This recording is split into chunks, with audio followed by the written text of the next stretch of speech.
గోదావరి గోదావరి తీరంలో సమైక్యగళం కార్యక్రమానికి స్వాగతం. ఈరోజు సెప్టెంబర్ 17వ తేదీ తెలంగాణ విమోచన దినోత్సవం. తెలంగాణ విమోచన దినోత్సవంలో సీమాంధ్రుల పాత్ర ఎంత, వారి త్యాగాల ఫలం ఏమైంది అనే అంశానికి సంబంధించి ఈరోజు ప్రత్యేకంగా ఈ తెలంగాణ విమోచన దినోత్సవం ఎందుకు ఏర్పడింది, దానికి సంబంధించి దాని ప్రత్యేకత ఏంటి అనే అంశానికి సంబంధించి మనం మాట్లాడబోతున్నాం. ఈరోజు చర్చా కార్యక్రమానికి ఇక్కడికి విచ్చేసిన వక్తలు ఒకసారి మీకు పరిచయం చేస్తాం. చింతలపాటి శర్మ గారు, సిబివిఆర్ ఆర్కే శర్మ గారు, దివాంచేరు శర్మ గారుగా కూడా అందరికీ సుపరిచితులు. అయిన రాష్ట్రపతి పురస్కార గ్రహీత, రిటైర్డ్ ప్రధానోపాధ్యాయులు ఆయన. అదేవిధంగా డాక్టర్ డిఎస్వి సుబ్రహ్మణ్యం గారు, విశ్రాంత ఆచార్య, ఏకేసి కళాశాల అధ్యాపకులుగా పనిచేసిన వ్యక్తి. జంజాల పాపయ్య శాస్త్రి గారి సాహిత్య పరిశోధకులుగా అందరికీ కూడా సుపరిచితులైన వ్యక్తి. అదేవిధంగా మనకి రిటైర్డ్ జూనియర్ మేనేజర్గా సెయిల్లో పనిచేసి రూర్కెలా నుంచి వచ్చిన మహీధర శాస్త్రి గారు, ఆయన కూడా రాజమండ్రి వాసి. మహీధర శాస్త్రి గారు కూడా ఈ చర్చా కార్యక్రమంలో పాల్గొంటారు.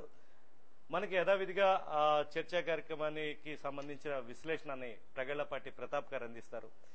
ముందుగా మనం ఈరోజు తెలంగాణ విమోచన దినోత్సవం సందర్భంగా ఈ సబ్జెక్టుకి సంబంధించి మనం చర్చించనున్నాం. దీంట్లో సీమాంధ్ర ప్రాంతానికి చెందిన ఎంతో మంది ప్రాణాలు త్యాగం చేసిన సంగతి చాలా మందికి తెలియదు. ఈ అంశానికి సంబంధించి చర్చని మనం శర్మ గారితో స్టార్ట్ చేద్దాం. శర్మ గారు నమస్కారం అండి. ఇరు ప్రాంతాల మధ్య భేదాలు ఎందుకున్నాయి? తెలంగాణ విమోచన దినోత్సవానికి ఆ ఉద్యమానికి మనకి ఉన్న లింక్ ఏంటి? నమస్కారం. ఆంధ్ర తెలంగాణ అనే పేరుతో పిలువబడుతున్న ఈ ప్రాంతం దాదాపు 1720 ఆ ప్రాంతంలో ఒక సమైక్యమైన పరిపూర్ణమైన ప్రదేశంగా తెలంగాణ ప్రదేశమని కాక, ఆంధ్రప్రదేశమని కాక, తెలుగు ప్రాంతంగా ప్రాచుర్యంలో ఉండేది ఆ రోజున. ఔరంగజేబు గారు చనిపోక పూర్వం ఔరంగజేబు మొఘలాయి సామ్రాజ్యం, అందరు మొఘలాయి రాజుల నవాబులలోకెల్లా చాలా ఎక్కువ ప్రాంతాన్ని పరిపాలించిన వ్యక్తి ఔరంగజేబు. ఆ ఔరంగజేబుకి ఆ పరిపాలనలో గోల్కొండ కిల్లా, హైదరాబాద్ ప్రాంతం, అక్కడి నుంచి శ్రీకాకుళం వరకు కూడా మొఘలాయి సామ్రాజ్యంలో అంతర్భాగమే. దానికి ప్రతినిధిగా హైదరాబాద్లో అసఫ్జాహీ వంశస్థులు ఉండేవారు. అసఫ్జాహీ వంశస్థులు అనగానే తెలుగు సాహిత్యం చదువుకున్న వాళ్ళకి కులీ కుతుబ్ షా గుర్తుకొస్తారు. ఆయన పేరు మీద పున్నగడ్డి తెలంగాణామాచ్యుడు ఒక పుస్తకం కూడా అంకితం ఇచ్చాడు. మల్కిభరాముడు అని పిలిచేవాళ్ళు ఆ రోజుల్లో ఆయన్ని. ఎప్పుడైతే ఔరంగజేబు చనిపోయారో, చనిపోయిన తర్వాత ఈ మధ్య ప్రాంతంలో ఉన్న సామంతులందరూ కూడా స్వతంత్రాన్ని ప్రకటించుకున్నారు వాళ్ళకు వాళ్లే. అలా ప్రకటించబడ్డ ప్రాంతంలో వాడే అసఫ్జాహీ వంశంలో ఉన్న కులీ కుతుబ్ షా. ఆయన నుండి 7వ తరం వరకు మొన్న ఈ మధ్య చనిపోయిన నైజాం నవాబు గారు, ముఖరంజా నైజాం నవాబు వారి వరకు 7 తరాలు ఈ ప్రాంతాన్ని పరిపాలిస్తూ వచ్చాయి. ఈ ప్రాంతము అంటే శ్రీకాకుళం జిల్లా నుండి, రాయలసీమ నుండి, కర్ణాటకలో, మహారాష్ట్రలో కలపబడిన కొన్ని ప్రాంతాలు కూడా కలుపుకొని మొత్తం 43 పరగణాలు నైజాం నవాబు యొక్క పరిపాలనలో ఉండేవి. పైగాలని, జమీలని కొన్ని పరగణాలుగా విడగొట్టి, పైగా అనే పదం ముందుగా ఎందుకు చెప్పుకుంటున్నామంటే, పిఠాపురం పైగా ప్రాంతం. పైగా అంటే అదే అరబీ పదం, సైన్యము. సైన్యానికి ఎక్కడైతే విడుదలిచ్చి సైన్య సంపోషణ కోసం కొంత భూమిని ఆ ప్రాంతాలకు పెట్టి ఒక సుబేదారును అక్కడ నిర్మాణం చేసేవాళ్ళు, నియమించేవారు. అలా నియమింపబడిన సుబాలలో 6వ వాడు తెలుగు రాయణం గారు, పిఠాపురాన్ని పరిపాలించిన సుబేదార్. ఆయన కాలం వరకు నైజాం నవాబు యొక్క అధీనంలోనే ఉండేది. ఆ తర్వాత అది తెలంగాణ విమోచన ఉద్యమంగా రావడం. ఈ ప్రాంతంలో రకరకాల భూములని నైజాం నవాబు అనుభవిస్తూ ఉండేవాడు. ఇలా ఉంటుండగా హైదరాబాదు ప్రాంతంలో చాలా కరువు కాటకాలు కలిగిన ప్రాంతం అది. దక్షిణ భారతదేశంలో అత్యంతమైన పేద ప్రాంతం, బీద ప్రాంతం, కరువు కాటకాలతోటి చాలా బాధపడుతూ ఉన్న ప్రాంతం ఏదయ్యా అంటే హైదరాబాదు ప్రాంతమే. ఆ ప్రాంతంలో నైజాం నవాబు పరిపాలన జరుపుతూ ఉన్నప్పుడు అక్కడ ఉద్యోగులు వాళ్ళు చదువు లేని చాలా అనాగరికమైన జీవనంలో ఉన్నప్పుడు నైజాం నవాబే చుట్టుపక్కల ప్రాంతాల్లో ఉన్న రాష్ట్రాలలో నుండి మన ప్రాంతంలో నుండి కూడా వ్యక్తులను ఉద్యోగాలకు ఆయన ఆహ్వానించి అక్కడ ఉద్యోగాలు ఇవ్వడం ప్రారంభించిన తర్వాత ఇంచుమించు 1916 వరకు అదే వ్యవస్థ కొనసాగుతూ వచ్చింది. 16లో ఒక లాయర్ కిషన్ రావు గారు అనే ఆయన ఒక పెద్ద ఉద్యమం లేవదీశాడు. ఎక్కడెక్కడి నుంచో వచ్చిన వాళ్ళు మనల్ని మన ప్రాంతంలో అధికారులుగా ఉండడం ఏమిటి అని. అది 20 సంవత్సరాలు కోర్టులో వ్యాజ్యం నడిచింది. 1936లో ముల్కీ వ్యవస్థ ఏర్పడింది. ముల్కీ అంటే ముల్క్, సుబా అరబీ శబ్దం అది. ముల్క్ అంటే ప్రాంతము, ప్రదేశము, సుబా అంటే రాజ్యము. మన ప్రాంతంలో ఉన్నవాళ్ళు, మన ముల్కీలో ఉన్నవాళ్ళు మొట్టమొదట 12 సంవత్సరాలు అక్కడ నివాసం ఉండాలన్నారు. తర్వాత ముందు 15 సంవత్సరాలు ఉండాలన్నారు. తర్వాత 12 సంవత్సరాలకు దించారు. అలా ముల్కీ వ్యవస్థ అసలు ఈ ఆంధ్ర రాష్ట్రంగా చెప్పబడుతూ ఉన్న దీన్ని 2 విభాగాలుగా విడగొట్టింది. శర్మ గారు, ఒక్కసారి మనకి ఈ ఉద్యమానికి సంబంధించి ఒక చిన్న పోరాటం సంబంధించి నేపథ్యం మీద చిన్న వీడియో క్లిప్ ఉంది. ఆ క్లిప్ చూసిన తర్వాత శర్మ గారితో డిబేట్ కొనసాగిద్దాం. వారిని చైతన్యపరిచిన వారిలో కవులు, గాయకులు, కళాకారులు ఉన్నారు.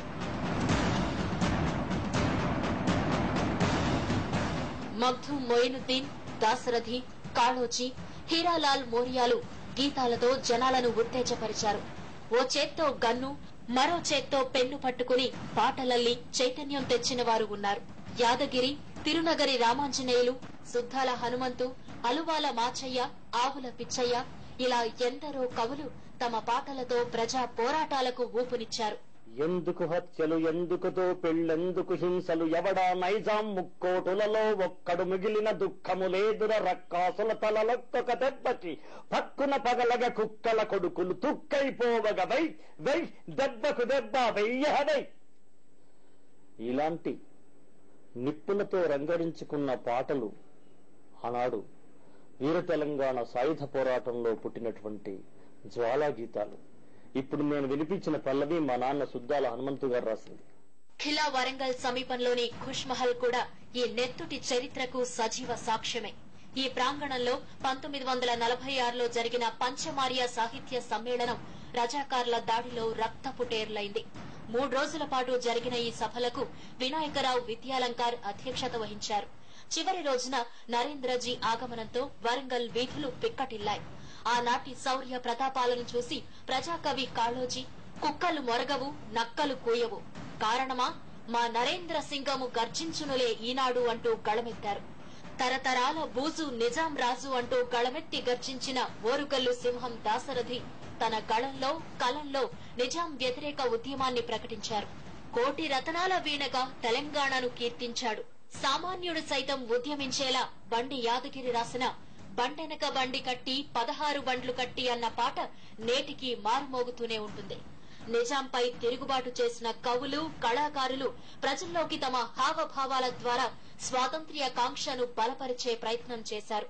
ఉర్దూ భాష ప్రజల మీద రుద్దబడటం, 90% మాట్లాడే తెలుగు భాషను పట్టించుకోకుండా అణగదొక్కడం, అన్య భాషలు నేర్చి ఆంధ్రంబు రాధించు సకిలించు ఆంధ్రుడా చావమెందుకురా అని కాళోజీ నారాయణరావు అనడానికి కారణం ఏంటంటే, ఇతర భాషల యందు మోజు పెంచుకొని ఇక్కడ ఉండే ఉర్దూ మాట్లాడే సంప్రదాయం ఉన్నప్పుడు దాన్ని తిరస్కరిస్తూ చెప్పినటువంటి మాట.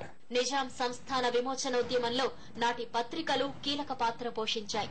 నిజాం నవాబు ఒప్పుకుంటేనే తప్ప పత్రికలు నడవని పరిస్థితుల్లోనూ నిరంకుశత్వాన్ని నిరసిస్తూ జనంలోకి వెళ్లాయి.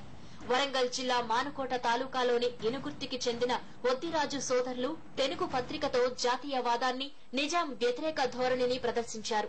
గోలకొండ పత్రికను సురవరం ప్రతాపరెడ్డి ప్రారంభించారు. హైదరాబాద్ సంస్థాన విమోచన వార్తను గోలకొండ పత్రికలో బ్యానర్ గా ప్రకటిస్తూ మొత్తం భారతావని స్వాతంత్ర్యం సాధించిందని పేర్కొన్నారు. ఆంధ్ర సారస్వత పరిషత్, హిందీ ప్రచార సభలు ప్రజల్లో మాతృ జాతీయ భాష పట్ల మక్కువ పెంచేలా చేశారు. తెలంగాణ జిల్లాల్లో ఎక్కడ చూసినా నిజాం విమోచన పోరాట స్మృతులే కనిపిస్తాయి.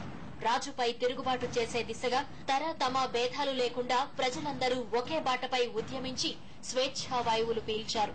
ప్రపంచ ఉద్యమ చరిత్రలో తెలంగాణ సాయుధ పోరాట విజయం సువర్ణాధ్యాయం.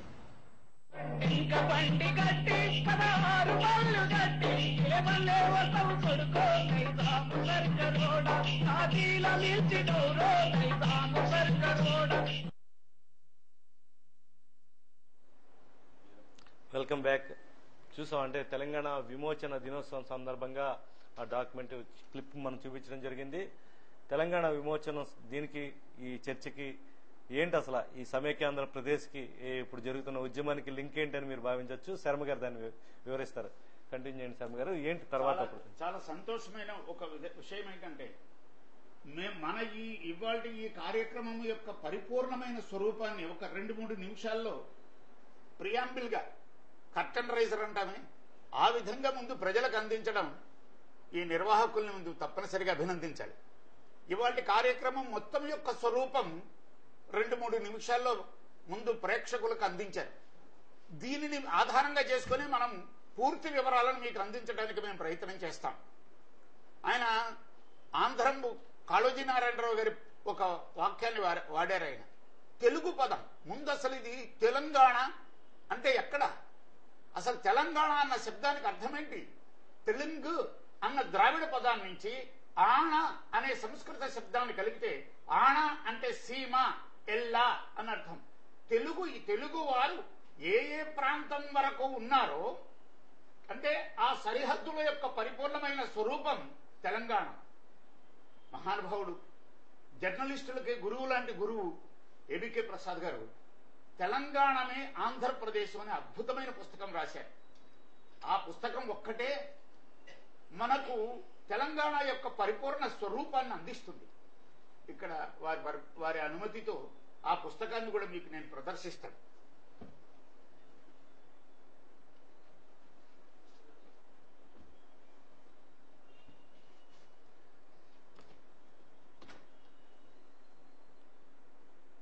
ఇది ఆ పుస్తకం, తెలంగాణమే ఆంధ్రప్రదేశ్. Okay okay. ఆ తర్వాత చలసాని ప్రసాదరావు గారు దగాపడింది ఆంధ్రులు. ఈ 2 పుస్తకాలు చాలా అద్భుతమైన పుస్తకాలు. ఈ 2 పుస్తకాలు తెలంగాణ మనది, హైదరాబాద్ మనది అని నిర్ధారించడానికి ఉపయోగపడుతూ ఉన్న ప్రధానమైన గ్రంథాలు. ఆ తర్వాత ఇప్పుడు మనం అన్నామే సాయుధ పోరాటంలో అశువులు భాషారు వీర తెలంగాణ విప్లవ పోరాటం, దాని గుణపాఠాలు, Telangana struggle and its lessons అని పుచ్చలపల్లి సుందరయ్య గారు ఇంగ్లీష్ లోనే వ్రాసి ఆయనే దాన్ని తెలుగులోకి అనువాదం చేశారు. ఇది తటస్థంగా ఉండి తెలంగాణ ప్రాంతం ఏది అన్న విషయాన్ని పట్టించుకోదు. తెలంగాణ విమోచన ఉద్యమాన్ని గురించిన పరిపూర్ణమైన స్వరూపాన్ని ఈ పుస్తకం అందిస్తుంది. ఇది చూడండి, తెలంగాణని సమర్థిస్తూ కర్ర ఎల్లారెడ్డి గారు ఒక అద్భుతమైన పుస్తకం రాశారు. స్టాటిస్టిక్స్ తో సహా రాశారు. దాని యొక్క గణాంకాలని ఇందులో చూపెడుతున్నారు. ఇందులో చూపెట్టిన గణాంకాలే మనకు చాలా అనుకూలంగా ఉన్నాయి. అదే చలసాని ప్రసాదరావు గారి పుస్తకంలో కూడా ఈ గణాంకాలను పరిపూర్ణంగా కొట్టివేశాడు. ఆ తర్వాత అసలు తెలంగాణ యొక్క స్వరూపాన్ని సుంకిరెడ్డి నారాయణ రెడ్డి గారు తెలంగాణ చరిత్ర అనే పేరుతో ఒక పుస్తకం రాసి మనకు అందించారు. ఈ పుస్తకం తటస్థంగా ఉంటుంది, ఈ పుస్తకం తటస్థంగా ఉంటుంది. ఇది తెలంగాణ అనుకూలంగా ఉంటుంది. ఇది అలాగే ఇనుకొండ తిరుమలి చూసారా, తిరగబడ్డ తెలంగాణ, వాళ్ళ బాధలని, వాళ్ళ స్వరూపాలని, వాళ్ళు ఏదైతే బాధలుగా అనుభవించామని అనుకుంటున్నారో వాటిని ఆయన ఇందులో వివరించాడు. ఈ 2 పుస్తకాలని కాంట్రడిక్ట్ చేస్తున్నదే ఈ 2 పుస్తకాలు, తెలంగాణమే ఆంధ్రప్రదేశ్, దగాపడింది ఆంధ్రులు చలసాని శ్రీనివాసరావు గారు, ఏబికే ప్రసాద్ గారు. ఇప్పుడు ఎందుకు చెప్పుకున్నామంటే తెలంగాణము అన్న పదము మంది వాళ్ళది కాదు, తెలుగు ఆణముగా కలిగినది తెలంగాణము. తెలుగు ద్రావిడ పదం. ఆణ అనే శబ్దం సంస్కృత శబ్దం. మార్గ కవిత్వంలో ఆ విధమైన సమాసాలు జరగడం అనేది పాతకాలంలో ఉంది. తెలుగు ఆణము తెలంగాణము. ఈ తెలంగాణ ఎక్కడి దాకా సిక్కోలు వరకు ఉంది. సిక్కోలు అంటే శ్రీకాకుళం వరకు. ఈ ప్రక్కన కర్నూలు దాటి అనంతపురం వరకు తెలంగాణ ప్రాంతం ఉంది. అటు ఒక్క బీదరు కర్ణాటకలోకి వెళ్ళింది, ఇటుపక్క చాందా. ఈ పరిపూర్ణమైన ప్రాంతమే తెలంగాణ. ఇది మాత్రమే తెలంగాణ. మరొకసారి చెప్తున్నా, ఇంత విస్తృతమైన ఈ ప్రాంతమే తెలంగాణ. ఆ 10 జిల్లాలు తెలంగాణ కాదు. ఇక్కడి నుండి మనము ఆ హైదరాబాదుని మనం పోషిస్తూ వచ్చాం. ఈ విధమైన ముల్కీ నిబంధనలు తెలంగాణ ఆంధ్ర అన్నది 1916లో కిషన్ సార్ అనే ఆయన ఒక కోర్టులో రిట్ వేయటం ద్వారా తెలంగాణకి ముల్కీ అనే ఒక అనుకూలమైన వ్యవస్థ ఏర్పడింది. ఆ తర్వాత మనము ఆ ప్రాంతానికి పరాయి వాళ్ళమయ్యాం. 1969 అజిటేషన్, 1916 నుంచి 36 వరకు కోర్టులో జరిగిన ఆ న్యాయము, వ్యాజ్యము, ఈ ప్రాంతం వారు వెనుకబడి ఉన్నారు కనుక ఈ ప్రాంతం వారికి ముల్క ఉండాలి అని కోర్టులో తీర్పిచ్చారు. దాంతో మనం పరాయి వాళ్ళమయ్యాం. మన నుండి అక్కడికి వెళ్లి ఉద్యోగాలు చేస్తున్న వాళ్ళు పరాయి వ్యక్తులుగా భావింపబడ్డారు. అసలు తెలంగాణ అంటే ఆ కాస్తా అనే ప్రాంతమే. ఇదిగో ఈ 1916 నాటి వ్యాజ్యం కారణంగా, ఈ కేసు కారణంగా మనం పరాయి వాళ్ళమయ్యాం. ఆ తర్వాత మన వాళ్ళని అక్కడ ఉద్యోగాలకి నియమించడం తగ్గిపోయింది. దానికి కారణం ఇటు నైజాం నవాబు చుట్టుపక్కల ఉన్న మహారాష్ట్రీయులని, కన్నడిగులని తెచ్చి నియమించుకోవడం ప్రారంభించాడు. దాంతో మనం చదువుకున్న వాళ్ళము, మనం ఆనాడు ఉన్న వ్యవస్థలో గేలు పెట్టలేకపోయాం. కాలం గడిచింది, తెలంగాణ ఎజిటేషన్ వచ్చింది, ఆంధ్ర రాష్ట్రం ఏర్పడింది. ఆ తర్వాత ఆంధ్రప్రదేశ్ ఏర్పడింది. గుర్తుపెట్టుకోవాలి దయచేసి, ఆంధ్ర రాష్ట్రం వేరు, ఆంధ్రప్రదేశ్ వేరు. 1952 అక్టోబర్ 1వ తేదీ కర్నూలు రాజధానిగా ఏర్పడింది ఆంధ్ర రాష్ట్రం. 1956 నవంబర్ 1వ తేదీన హైదరాబాదుతో కూడా కలుపుకొని మన ప్రాంతంగా ఏర్పడింది ఆంధ్రప్రదేశ్.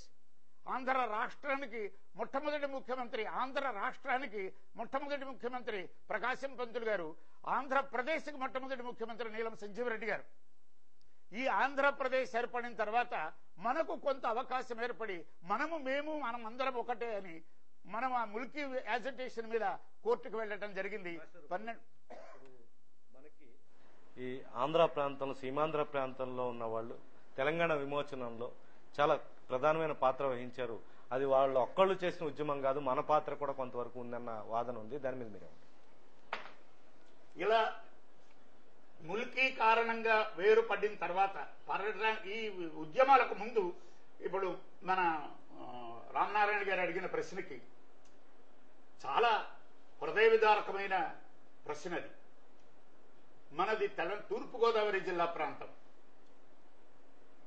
దీనికి అక్కడ మూలం ఎక్కడ పడింది అంటే, ఇదిగో ఈ విధమైన ఆర్థిక వ్యవస్థలని, ఆర్థిక భేదాలని చూపెడుతూ రావటం కారణంగా తెలంగాణ ప్రాంతంలో అణగదొరక్కబడ్డది.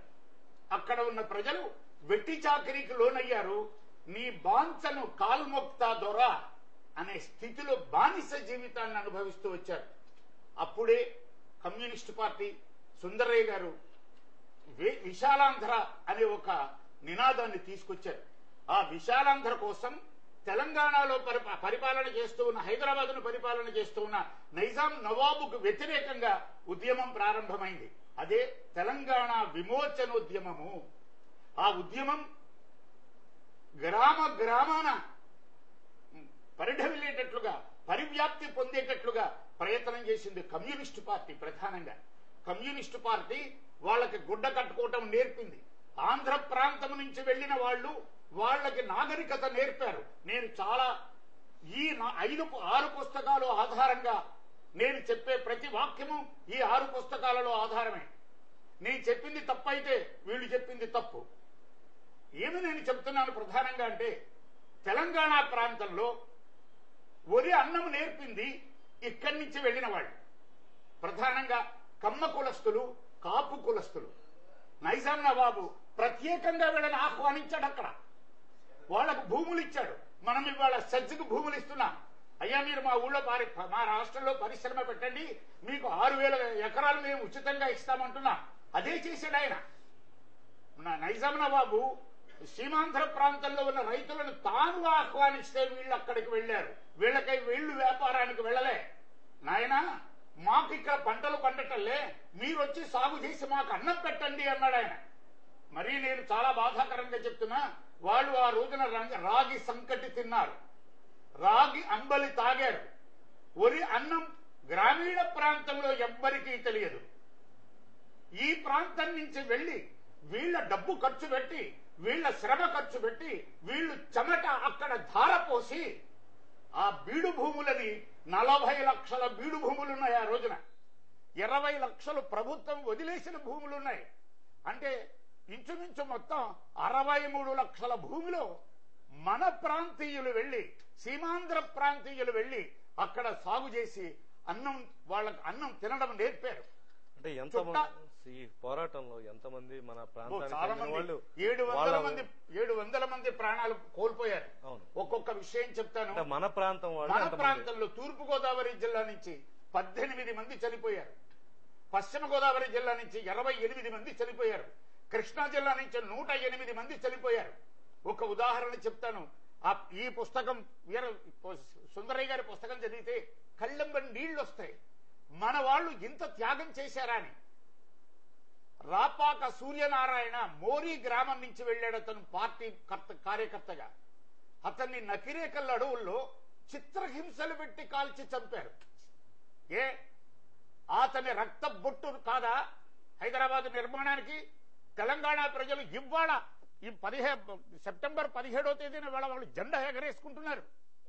ఈ జెండా ఎగరేసుకోవడానికి మూలం మన రాపాక సూర్యనారాయణ రక్తబొట్టు కాదని చెప్పగలరా? బసవరాజు పెద్దాపురం నుంచి వెళ్ళాడు, చేనేత కార్మికుడు. అతన్ని విడగానపట్ల అనే ఒక గ్రామంలో చిత్రహింసలు పెట్టి చంపారు. భార్య ఎదురుగా ఆ భార్య ఆ చిత్రహింసలు చూడలేక ఆ రాత్రి ప్రాణత్యాగం చేసుకుంది, ఆత్మహత్య చేసుకుంది. మరి కృష్ణా జిల్లాలో కొప్పర్తి సూర్యనారాయణ, ఆ వివరాలు అందిస్తాను. నేను చాలా ఆనందకరమైన విషయంగా నేను గర్వంగా చెప్తున్నా. ఎందుకంటే నా ఈ ప్రాంత ప్రజల యొక్క ప్రాణ త్యాగం వాళ్ళు ఇవాళ స్వాతంత్ర ఉద్యమం జరుపుకోవడానికి కారణమైంది. నా ప్రాంతీయులు వాళ్ల కోసం ప్రాణ త్యాగం చేశారు. ఆ ప్రాంతీయులు వాళ్ల కోసం త్యాగం చేసుకోవడంలో అబ్బురం లేదు. కానీ వేరే వాళ్ళు వచ్చి వాళ్ల కోసం ప్రాణాలు త్యాగం చేశారు. చూడండి ఎంత చక్కటి ఎంత విషయం చెప్తానంటే, మోరీ అనే గ్రామం నుంచి చెప్పాను కదా, కందికట్ల నాగభూషణం మన కడల నుంచి వెళ్ళాడు. చింతం సూర్యనారాయణ దాస్ మన కోరుమిల్లి నుంచి వెళ్ళాడు. పెనువత్స అనంతరాజు మన ర్యాలీ నుంచి వెళ్ళాడు. గుర్రం వెంకటరెడ్డి రాజోల్ నుంచి వెళ్ళాడు. 1950 జూన్ 21వ తేదీన అతన్ని కాల్చి చంపారు. గుబ్బల నరసింహమూర్తి మల్కీపురం నుంచి వెళ్ళాడు. గుబ్బల వెంకటరెడ్డి మల్కీపురం నుంచి వెళ్ళాడు. అల్లూరు బుచ్చిరామరాజు 18 మంది. అంతర్వేదిపాలెం సానబోయిన జగన్నాథం, విశ్వేశ్వరపురం, రాపాక సూర్యనారాయణ, మోరీ, నండూరు సుబ్బారావు, భీమనపల్లి, కందికట్ల యేసురత్నం 75 సంవత్సరాల వయస్సు గలవాడు. అతన్ని కొట్టి చంపారు. అక్కడ చూడండి ఎంత చిత్రహింసలు పెట్టారో. బట్టేలంక నుంచి వెళ్ళాడు ఆయన. దొంగ నరసింహమూర్తి గుడిమెళ్లంక నుంచి వెళ్ళాడు. 1949 జూన్ 21వ తేదీన కాల్చి చంపారు. బొమ్మన బసవరాజు పెద్దాపురం చిత్రహింసలు పెట్టి చంపారు. డాక్టర్ వీరయ్య ఆయన డాక్టర్, వైద్య వృత్తి సేవ చేయడానికి వెళ్లిన వాడిని, కాకినాడ నుంచి వెళ్లిన వాడిని కొట్టి చంపారు. పర్వతనేని వెంకటేశ్వరరావు, టి లక్ష్మణమూర్తి రామచంద్రపురం నుంచి వెళ్ళాడు. వికారాబాదులో కాల్చి చంపారు. అనపర్తి రామన్న ఏడుద నుంచి వెళ్ళాడు. చిట్ట చివర తనకు పేరు తెలియదు ఒక సానుభూతిపరుడు రామేశ్వరం రాజోల్ తాలూకా నుంచి వెళ్లి అతన్ని కాల్చలే కొట్టి దెబ్బలు కొట్టి చంపారు. శర్మ గారు మళ్ళీ మీ దగ్గరికి వద్దాం. ఒక్కసారి చాలా చక్కని వివరాలు శర్మ గారు అందించడం జరిగింది. వీళ్ళందరూ కూడా మన ప్రాంతం నుంచి వెళ్లి తెలంగాణ ఉద్యమంలో ప్రధాన పాత్ర, అంటే విమోచన ఉద్యమంలో చాలా కీలకమైన పాత్ర వహించారు. వీళ్ళందరికీ కూడా నివాళులు మన ఛానల్ తరఫున అర్పిస్తున్నాం. మనం మొదటి నుంచి కూడా త్యాగాల ప్రాంతం కింద సీమాంధ్ర ప్రాంతం నిలుస్తుందనడానికి ఆయన అందించిన వివరాలే మనం ఒక్కసారిగా ఉదాహరణగా చెప్పచ్చు. మహీధర్ శాస్త్రి గారు ప్రధానంగా ఇక్కడ ఇరు ప్రాంతాల పూర్వకవుల అనుబంధం ఏ విధంగా ఉండేది, ఇప్పుడు విడిపోవాలన్న వీళ్ళ ఇప్పుడైతే వాదనలు వచ్చాయి, లేకపోతే వాళ్ళ రాజకీయ అవసరాల కోసం రాజకీయ నిరుద్యోగులు చేస్తున్న ఈ పోరాటంలో అలా ఏనాటి నుంచో మనం అంతా కలిసి ఉంటున్నాం. అంటే ప్రాంతాలు వేరిన తెలంగాణ అని రాయలసీమ అని సీమాంధ్ర ప్రాంతంగా అలా ఆంధ్ర ప్రాంతంగా ఇలా విడిగా ఉన్నప్పటికీ కూడా కవులు కళాకారుల మధ్య అనుబంధం ఏ విధంగా ఉండేది? ముందుగా సిసిసి ఛానల్ ప్రేక్షక మహాశయులందరికీ నమస్కారాలు తెలియజేసుకుంటూ, ఎండ వేడిని పుట్టించి చిర్రెత్తిస్తుంది, వెన్నెల చల్లదనాన్నిచ్చి ఆహ్లాదపరుస్తుంది, రాజకీయం మనుషుల్ని విడదీస్తుంది, సాహిత్యం మనుషుల్ని దగ్గర చేస్తుంది. రాజకీయం జరుపుతున్నటువంటి తమాషా మనం ఇప్పుడు ప్రస్తుతం చూస్తున్నాం కాబట్టి సాహిత్యం ఏం చేసింది, ఆ రెండు ప్రాంతాల వారిని ఎలా కలిసిమెలిసి వాళ్ళు బతికారు, అందుకు సాహిత్యం చేసిన కృషి గురించి మనం కొంచెం ఇప్పుడు ఆలోచిద్దాం. వీరశైవ సాహిత్యం కర్ణాటకలో పుట్టి తెలంగాణకు పాకి అక్కడి నుంచి ఆంధ్రకి వచ్చింది. ఆ ప్రాబల్యాన్ని అందిపుచ్చుకున్నటువంటి దక్షారామంలో పుట్టినటువంటి మల్లికార్జున పండితారాధ్యుడు అనేటువంటి కవి ఆ వీరశైవ సాహిత్యాన్ని ఆంధ్రలో ప్రచారం చేశారు. భాస్కర రామాయణకర్త పాల్కురికి సోమన్న మొదలగు కవులు తెలంగాణ ప్రాంతంలో పుట్టిన వీరశైవాన్ని ఆంధ్రలో కూడా విస్తరింపజేశారు. వీరశైవం కులమతాలు పోవాలంది, నల్లమల చెంచులకు గర్భగుడి ప్రవేశాన్ని కల్పించినటువంటిది వీరశైవ మతం. కాకతీయ ప్రభువు గణపతి దేవుడిని ఆశ్రయించి నెల్లూరు మహారాజైన మనుమసిద్ధికి అతని దాయాదుల వల్ల కలిగినటువంటి కష్టాన్ని నివారింపచేసినటువంటి వాడు తిక్కన గారు. కాకతీయుల తర్వాత మహమ్మదీయులు వచ్చారు.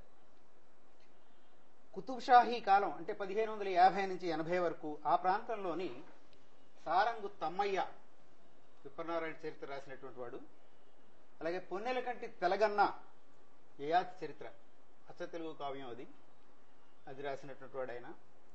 అద్దంకి గంగాధర కవి తపతి సమరణోపాఖ్యానం అనేటువంటి గ్రంథాలు రాశాడు. ఈ మొదలగు కవులందరి యొక్క ప్రభావం మన ఆంధ్ర కవుల మీద పడింది. అంటే ఒక్క ప్రభావం రెండో దాని మీద పడకుండా, లేదంటే వారి ప్రభావం మన మీద పడకుండా ఏం లేదు, ఆదాన ప్రదానంగానే సాహిత్య కృషి ఆ రోజుల్లో జరిగింది. తెలంగాణ కవి అయినటువంటి కందుకూరి రుద్రకవి మన ప్రక్రియ అయినటువంటి యక్షగానాన్ని రాశాడు. అది మనం గర్వంగా చెప్పుకోవాల్సినటువంటి విషయం. ఇక కూచిపూడి భాగవతులకు కూచిపూడి గ్రామాన్ని మిరాసిగా ఇచ్చింది కుతుబ్షాహీ వారేననేటువంటిది మనం మర్చిపోకూడదు.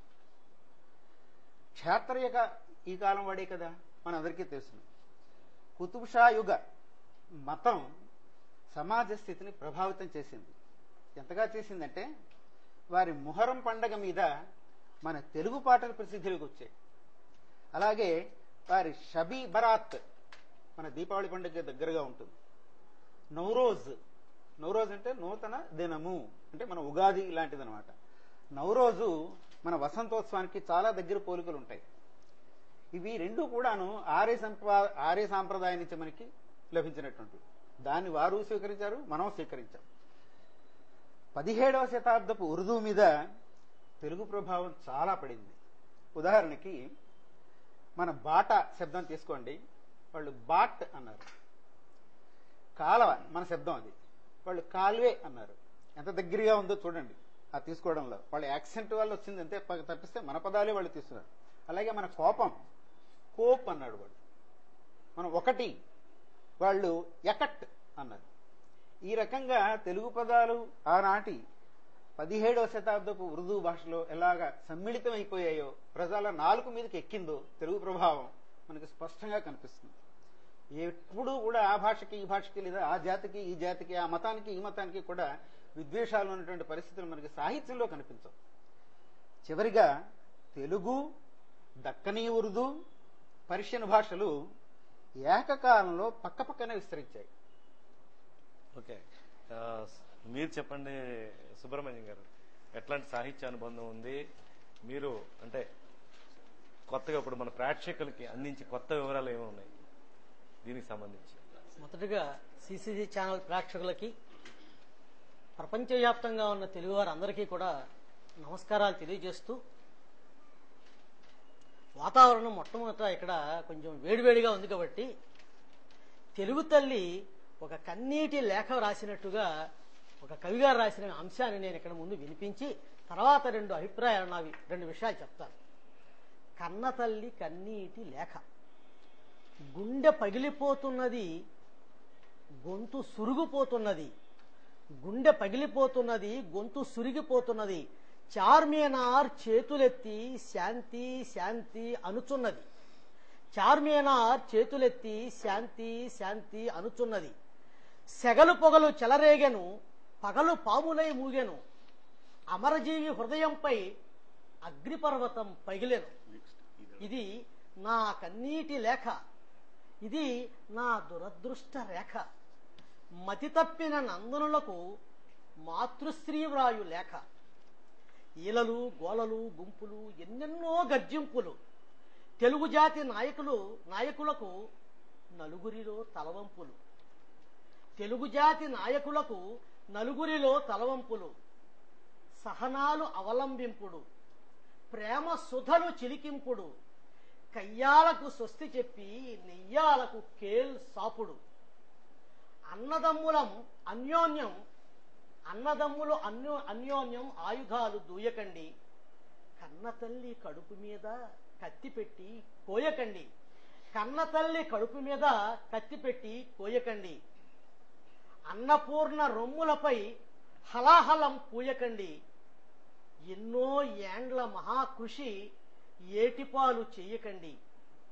అటు ఎవ్వరు ఇటు ఎవ్వరు అంతా నా సంతానం, నా తెలుగులు, నా వెలుగులు, నా హృదయం, నా ప్రాణం. అటు ఎవ్వరు ఇటు ఎవ్వరు అంతా నా సంతానం, నా తెలుగులు, నా వెలుగులు, నా హృదయం, నా ప్రాణం. ఒక్క తల్లి బిడ్డలలో ఎక్కడిదయ్యా ఈ కసి, ఒక్క తల్లి బిడ్డలలో ఎక్కడిదయ్యా ఈ కసి. చక్కని సౌధం నడిమికి ముక్కలు చేసే ఈ రక్కసి కసి ఎక్కడిదయ్యా. ఆంధ్ర, తెలంగాణ, రాయలసీమకు ఒకే నీతి, ఒకే రీతి, ఒకే జ్యోతి, ఒకే ఒకే ఒకే జాతి. 7 కోట్ల తెలుగు బిడ్డలు ఆలపించుడు ఐక్యగీతి. ఇప్పుడు ఎలా ఉందంటే పరిస్థితి, త్రాడు తెగిన గాలిపటం, తప్పుడు బాటల జనకుడు, చుప్పనాతి శూర్పణకల చెప్పుడు మాటలు వినకుడు. త్రాడు తెగిన గాలిపటం, తప్పుడు బాటల నడవకుడు, చుప్పనాతి శూర్పణకల చెప్పుడు మాటలు వినకుడు. అమాయకుల మనసులలో అనుమానం తొలగింపుడు, అమాయకుల మనసులలో అనుమానం తొలగింపుడు. వెనుకబడిన సోదరులకు విశ్వాసం కలిగింపుడు. మ్రోగుచున్న హృదయ వీణ తీగలు మరి త్రెంపవద్దు, మ్రోగుచున్న హృదయ వీణ తీగలు మరి త్రెంపవద్దు. సాగుతున్న సౌహార్దం జాజి తనలు త్రుంపవద్దు. భాగ్యనగరం సౌభాగ్యం భద్రంగా కాపాడుడు, భాగ్యనగరం సౌభాగ్యం భద్రంగా కాపాడుడు. ఎరుగని పెడదారుల బడి ఎక్కట్లకు లోనైతిరి, ఇరుగమ్మకు పొరుగమ్మకు ఎంత చులకనైపోతిరి, ఇరుగమ్మకు పొరుగమ్మకు ఎంత చులకనైపోతిరి. చిక్కుపడిన సూత్రాలను స్నేహంతో విడదీయుడు, గడ్డు సమస్యలు శాంతంగా కనుగొని సరిచేయుడు. అన్నదమ్ములు ఒకరినొకరు అన్యాయం చేయకండి, జరిగిన పొరపాట్లు తిరిగి జరగకుండా చూచుకోండి. చేసిన తప్పులు మళ్లీ చేయకుండా కాచుకోండి. భస్మాసురులు వస్తున్నారోయ్ తస్మా జాగ్రత్త జాగ్రత్త, భస్మాసురులు వస్తున్నారోయ్ తస్మా జాగ్రత్త జాగ్రత్త. ఈ తెలుగు జాతిని విడగొట్టేయడానికి ప్రయత్నం చేసే భస్మాసురులు వస్తున్నారు. వాళ్ళ పట్ల మనం జాగ్రత్తగా వ్యవహరించాలి. కయ్యాల దగ్గర వియ్యాలమయ్యం ఎప్పుడో, ఎందుకంటే మన సంబంధం అది. సుబ్రహ్మణ్య గారు ఫైనల్ గా 2 మాటలు చెప్తాను. మాటలండి అయ్యా, తెలంగాణ వారి అందరికీ, సోదరులందరికీ ఒక విజ్ఞాపన. అక్కడ విద్యాలయాలు, వైద్యాలయాలు, పరిశ్రమలు ఇవన్నీ స్థాపించి దోచేసుకున్నామా, లేకపోతే వ్యవసాయం చేసి మేము దోచేసుకున్నామా? ఇదంతా మాత్రం ఆ రకంగా దోచుకున్న ఈ సామాన్య ప్రజలు ఈ దేశంలో ఎక్కడా లేరు. కానీ కొంత దోపిడికి గురైన మాట వాస్తవమని మీరు చెబుతున్నారు, అది నిజం అయ్యుండొచ్చు. అలాంటి దోపిడీ జరగడానికి మూల కారణం ఎవరు? ఇటుపక్షం రాజకీయ నాయకులు కాదు, అటుపక్షం రాజకీయ నాయకులు కూడా ఈ రాజకీయ వ్యవస్థ వల్ల వచ్చినటువంటి లోపాల వల్ల ఈవేళ మనం కొట్టుకు చావాల్సిన పరిస్థితి వస్తోంది. కనుక రోగం ఒకచోటైతే మందు ఇంకొక చోట వేయకుండా తప్పకుండా రోగాన్ని సరిదిద్దుకునేటటువంటి ప్రయత్నం మనం చెయ్యాలి. ఈ గొడవలలో నా విజ్ఞాపన ఏమిటి అంటే, విద్యార్థులని మాత్రం స్వలాభాలకి ఏ రాజకీయ నాయకులు ఎవ్వరూ కూడా దీన్ని ఉపయోగించుకోకూడదు. విద్యార్థులు ఇటువంటి ఉద్యమాలలో గనక భాగస్వామ్యం వహిస్తే ఒక జాతి ఒక తరం నాశనం అయిపోతుందనే సంగతి మనం గుర్తుపెట్టుకోవాలి. అవసరమైతే ఒకరోజు ఒక గంట వారిని ఉద్యమంలో మనం కూడా సమైక్యవాదులని చెప్పడానికి ఉపయోగించుకోవాలి. కానీ నేను చాలా స్థిరంగా చెబుతున్నాను, ఒక అధ్యాపకుడుగా అనుభవంతో చెప్తున్నాను, విద్యార్థుల్ని మాత్రం దయచేసి వారి జీవితాలు నాశనం చేసే ప్రయత్నం చేయకూడదు. మనం చేశాం ఇప్పటిదాకా తప్పులు, మన తప్పులు మనం సరిదిద్దుకోవడం చాలా న్యాయం. అలాగే ఈ సమస్య ఈవేళ పరిష్కారం కావాలి అంటే ఇక్కడ మనం ఏదో చేసుకుంటే కాదు, కేంద్రం దిగి వచ్చే పనులు మనం చేయాలి. అది చక్కగా ఆలోచించి ఏ పని చేస్తే కేంద్రం దిగి వస్తుందో ఇది నేను స్పష్టంగా చెప్పక్కర్లేదు. అంటే మీ ఆలోచనలో ఏ పని చేస్తే వస్తుంది అది స్పష్టంగా చెప్పవలసిన అవసరం లేదండి. ఇది రాజకీయ నాయకులకి, ఈవేళ ఉద్యమ నాయకులకి అందరికీ మన ఆర్టీసీ బస్సులు ఆపేసుకుంటే మనకే నష్టం అండి, మన స్కూళ్ళు మూసుకుంటే మనకే నష్టం అండి. కానీ కేంద్రానికి నష్టం వచ్చే పనులు ఏవైనా ఉన్నాయా, కేంద్రం దిగి వచ్చే పని ఏదైనా ఉందా, అది ఆలోచించాలి. ఓకే మాస్టర్, మళ్ళీ మీ దగ్గరికి వద్దాం. ప్రతాప్ గారి దగ్గరికి వెళ్లే ముందు ఒకసారి ఈ రోజు నాయని నరసింహారెడ్డి గారు తెలంగాణ విమోచన దినోత్సవం సందర్భంగా ఆయన ఒక్కసారి ఆయన అన్న కామెంట్స్ మీద ఒకసారి విశ్లేషణ తీసుకున్నాం. ఈనాడు మన ప్రజాస్వామ్యంలో వచ్చినాం కానీ సీమాంధ్ర పెత్తందారి మన మీద పెత్తనం నడిపిస్తున్నారు. మనం ఆనాడు హైదరాబాద్ స్టేట్ లో ఉన్నప్పుడు తెలంగాణ ప్రజలు చాలా సంతోషంగా సుఖశాంతులతోటి జీవించారు. రైతులు గాని, రైతు కూలీలు గాని, ప్రజలందరూ కూడా చాలా క్షేమంగా ఉన్నారు. కానీ ఎప్పుడైతే సమైక్య ఆంధ్రప్రదేశ్ ఏర్పడ్డదో, మన తెలంగాణ ప్రాంతాన్ని బలవంతంగా తీసుకుపోయి ఆంధ్రలో కలిపారో, ఆ రోజు నుంచి మనకు శని పుట్టింది. మనకు అన్ని విధాల అన్యాయం జరుగుతూ వచ్చింది. మన నీళ్లు దోసుకుపోయినరు, మన నిధులు దోసుకుపోయినరు, మన ఉద్యోగాలు దోసుకుపోయినరు, మన జాతిని మన భాషను అవమానపరిచినరు. అన్ని రంగాల్లో మనకు వెనక నెట్టేయబడ్డారు. ప్రతాప్ గారు మొత్తం చూశారు కదా, అప్పుడు శనిలా దాపురించాము ఆంధ్ర ప్రాంతానికి సంబంధించిన వాళ్ళని ఆయన దుర్భాషలాడుతున్నారు. ఇప్పటికీ అంటే తెలంగాణకు అనుకూలంగా సిడబ్ల్యూసి ప్రకటించిన వాళ్ళు సీమాంధ్ర ప్రాంతం వాళ్ళని కలుపుకుని వెళ్లి ఆ విభజన సక్రమంగా పూర్తి చేసుకుందామనే ఆలోచనలో ఎక్కడా ఉండటం లేదు. ఈ రోజుకి కూడా వాళ్ళు కయ్యానికి కాలు దూతున్న పరిస్థితే కనిపిస్తుంది. ఆయన మాటల్లో బట్టి మీకు ఏమనిపిస్తుంది, అట్లా విశ్లేషణ చేస్తారు. భూమి కోసం, ముక్తి కోసం అసమాన ధైర్య సాహసాలు చేసి తెలంగాణ విమోచన ఉద్యమంలో ప్రాణత్యాగం చేసిన అమరవీరులకు మనం జోహార్లు అర్పిస్తూ, భాషా యాస తేడా అయినా అది తెలుగే, ఇది తెలుగే, వాక్యం పదం రెండూ ఒకటే, మాట్లాడే మాట పడికే పలుకు. కానీ ఈరోజు ఆయన చెప్పిన పద్ధతి మనం ఎప్పుడూ ఆ భాష వాడలేదు. వాళ్ల భాషను కించపరుస్తున్నామన్నారే కానీ మన భాష వాళ్ళు నేర్చుకున్నారని చెప్పి తెలుసుకోవట్లేదు. కారణం ఇందాక సార్ చెప్పారు పదాలు, ఆ పదానికి మనం వాడుతున్న పదాలకి వాళ్ళు వాడుతున్న పదాలకి ఎంత అర్థం ఉందో వాళ్ల వివక్షణకే వదిలేయాలి.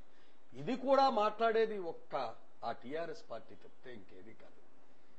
ఈ రోజు పాలిస్తున్న నాయకులు కానీ, తెలంగాణ మాదే అంటున్న హైదరాబాదులో ఉన్న ఒక వర్గం కళ్ళు తెరిచి చూడండి, వినండి, ఆలోచించండి.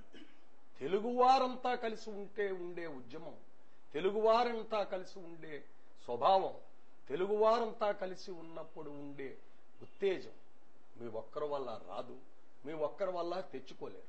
ఇవాళ గుడ్డ కట్టడం, నిలబడడం, నించోవడం, వాళ్లకు మాస్టర్ చెప్పినట్టు వరిని పంచడం కానీ చేసింది మనం.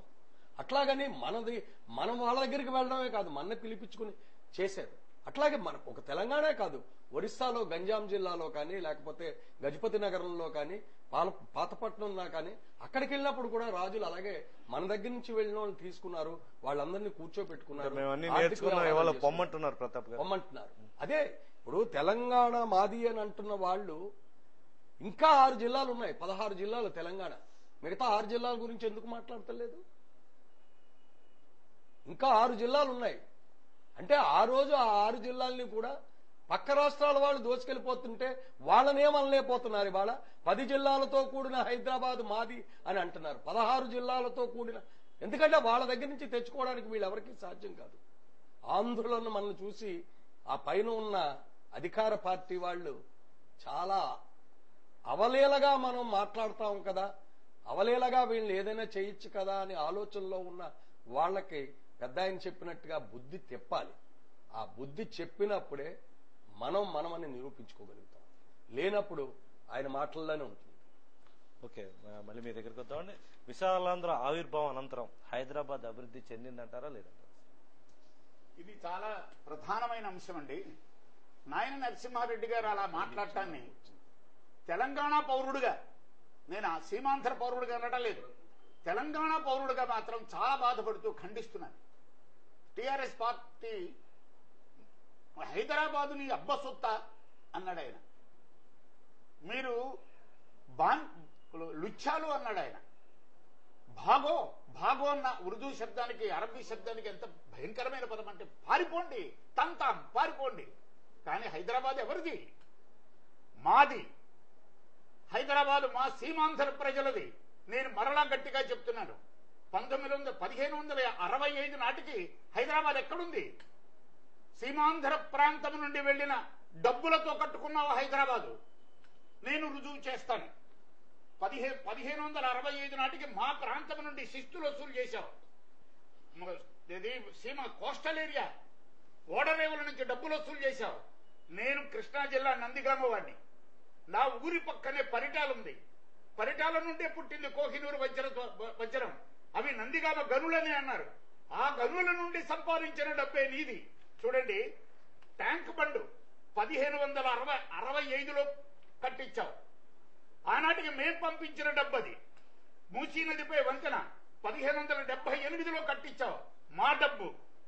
హైదరాబాద్ నిర్మాణం 1590లో ప్రారంభించావు, మా డబ్బు. చార్మినార్ ఎక్కడ కట్టావు? 1591లో కట్టావు. ఎక్కడి నుంచి వచ్చింది ఆ డబ్బు నీకు?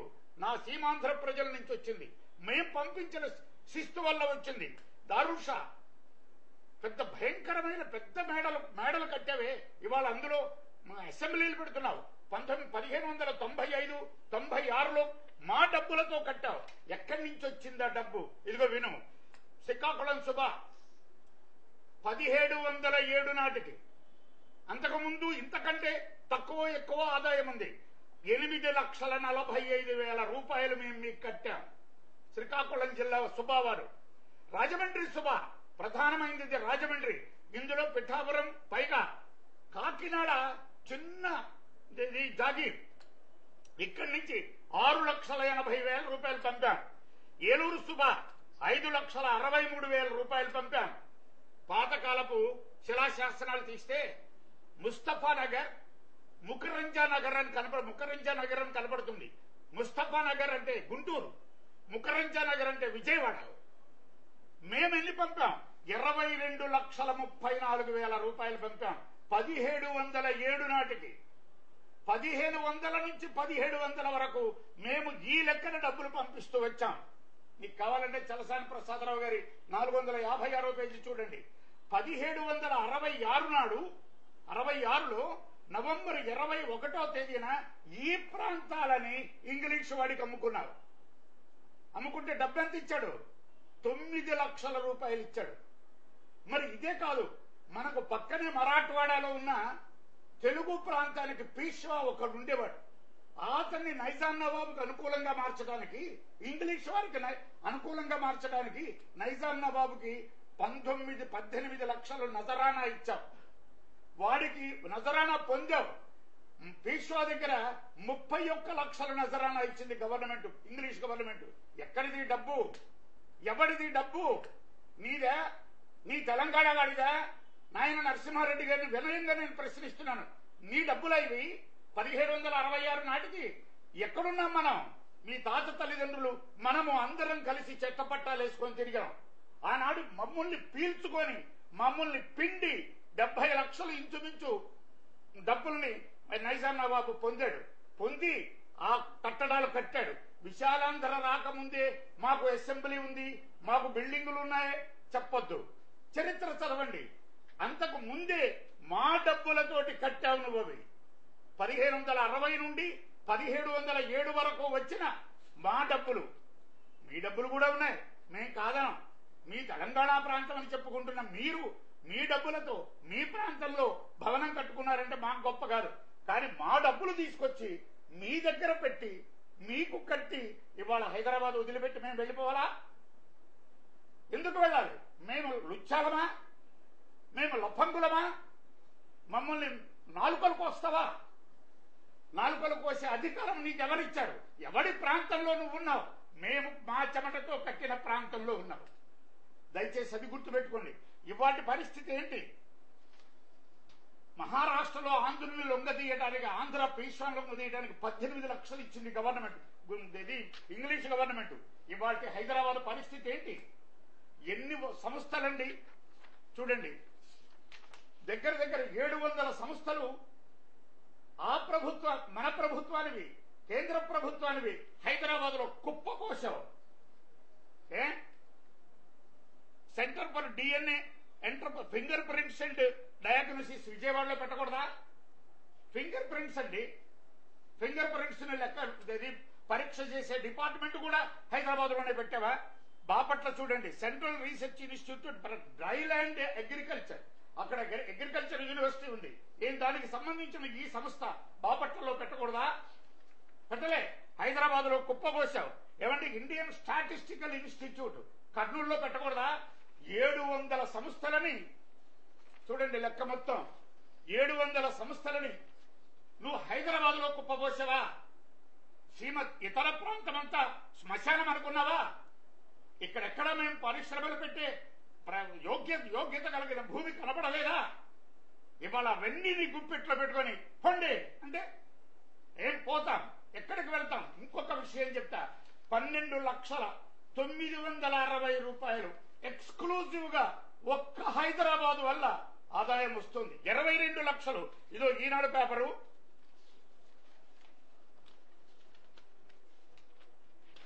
ఎప్పటిది? 15/8 ఆగస్టు 15వ తేదీ. ఒక్క హైదరాబాద్ వల్ల ఎంత లాభమయ్యా అంటే 27,760 రూపాయలు. 27 కోట్లలో ఇచ్చారు. 27,760 లక్షల రూపాయలు ఆదాయం వస్తూ ఉన్న హైదరాబాద్ ని మీకు ధారాదత్తం చేసి మేము వెర్రి దత్తమ్మల్లాగా వెనక్కి రావాలా? 27,000 కోట్లు. 27 కోట్ల 27,000 కోట్ల 760 లక్షల రూపాయల్ని ఒక్క హైదరాబాద్ వల్ల వస్తూ ఉన్న ఆదాయాన్ని మీకు ధారాదత్తం చేసి పీల్చినంత కాలం పీల్చుకు తిన్నారయ్యా. సీమాంధ్ర ప్రాంతాన్ని పీల్చుకు తిన్నారయ్యా. శిస్తుల ద్వారా తిన్నారయ్యా. కోస్టల్ ఏరియా వల్ల తిన్నారయ్యా. చివరికి మా డైమండ్స్ కూడా మాకు దక్కనీయకుండా మీరే కాజేసుకొని పోయారయ్యా. కోహినూరు వచ్చిన ఎక్కడదయ్యా? మా ప్రాంతంలో. మళ్ళీ మీ దగ్గరికి వద్దాం. మహేంద్ర శాస్త్రి గారు, మీరు చెప్పండి. జానపద ప్రక్రియలు 2 ప్రాంతాల్లో ఎలా ఉండేది? ఆ నేపథ్యం ఏంటి? రామనారాయణ గారు, చాలా బాధాకరమైనటువంటి విషయం. కహా గయే ఓ లోగ్ అని ఒక హిందీ సీరియల్ వచ్చింది. అది నాకు ఈ క్షణంలో జ్ఞాపకం వస్తోంది.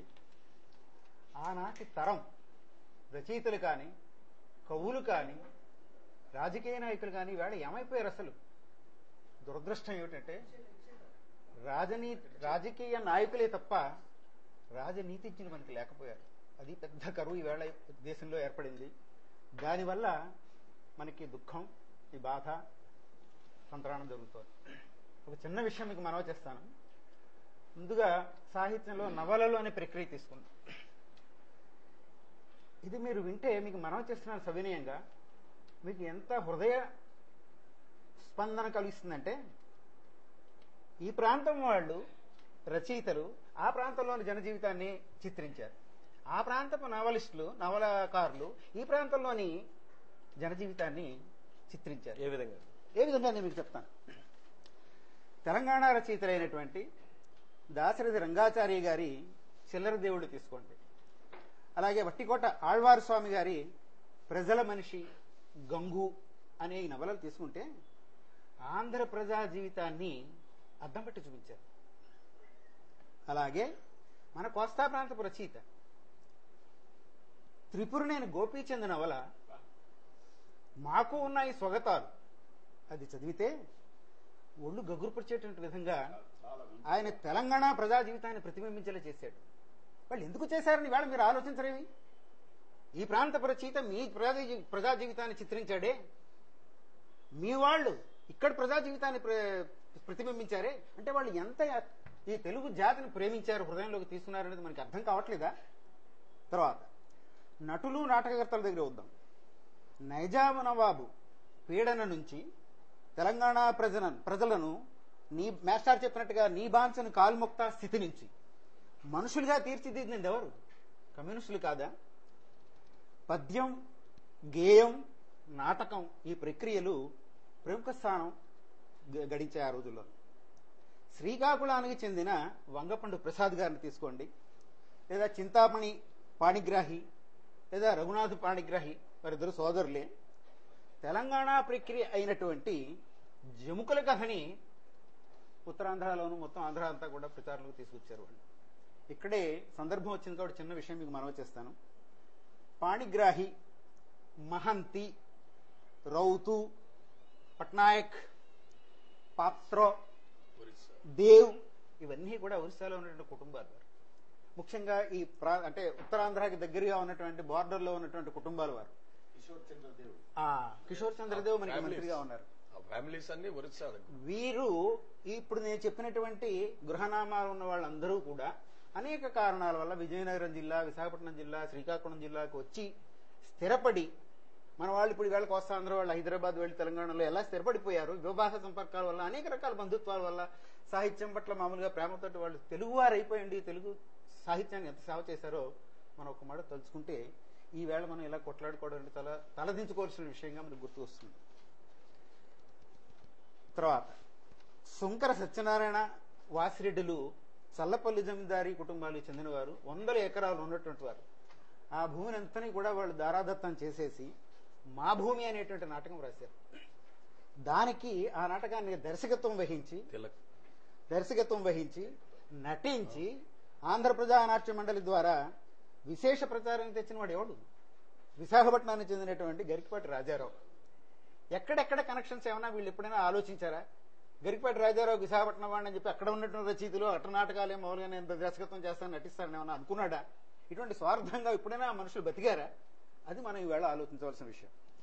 అలాగే బుర్రకథ ఈ ప్రక్రియ ఎక్కడి నుంచి వచ్చింది? మహారాష్ట్ర నుంచి వచ్చింది.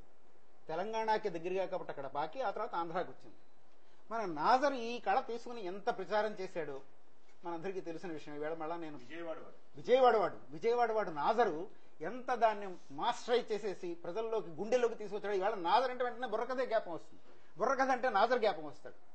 వాళ్ళు ఎందుకు చేశారు ఆ కృషి? ఏ ఆశయంతో చేశారు? తెలుగు జాతిని, తెలుగు సాహిత్యం మీద ఉండేటువంటి మమకారంతో, ప్రేమతో చేశారు. అది ఈవేళ మనం ఎందుకు మర్చిపోతున్నాం నాకు అర్థం కాదు. పెద్దలందరూ ఆలోచించవలసిన విషయం. అలాగే కోలాటం, ఈ కోలాటం ప్రక్రియ ఎవరిది? రాయలసీమ వాళ్ళది. చెంచు నాటకం, కీలుగుర్రం కూడా పుట్టింది అక్కడే.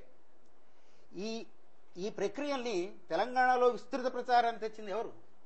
రాయలసీమ కళాకారులైనటువంటి జీసీ నారాయణరెడ్డి, కె రామదాసు, సంజమ్మ, గంగమ్మలు. వాళ్ళకి ప్రణామాలు అర్పించి మనం ఇవేళైనా కాస్త బుద్ధి తెచ్చుకుని, జ్ఞానం తెచ్చుకుంటే దేశం బాగుపడుతుందేమో అని నేను కాస్త ఆశిస్తున్నాను. ఓకే, మళ్ళీ మీ దగ్గర డాక్టర్ సుబ్రహ్మణ్యం గారు మీరేమంటారు? సాహిత్యంలో మనకి వాళ్ళకి ఉన్న అనుబంధాల మీద కానీ, లేకపోతే మీరు ప్రిపేర్ అయ్యి ఇచ్చిన సందేశం ఏం చెప్పదలుచుకున్నారు? అంటే ముఖ్యంగా ఈ సమస్యకి పరిష్కారం ఏమిటి అనేది ఆలోచిస్తూ ఉంటే ఇప్పటికైనా రాజకీయ నాయకులు జనాన్ని మోసం చేయడం మానేయాలండి. నేను స్పష్టంగా చెబుతున్నాను. మన ప్రాంతం వాళ్ళేమో ఖచ్చితంగా ఈ నోటి అసెంబ్లీలో తీర్మానం పొందాలి, దాని తర్వాత పార్లమెంట్కి పంపించాలి, ఆ తర్వాత రాష్ట్రపతి ఆమోద ముద్ర అని చెబుతున్నారు.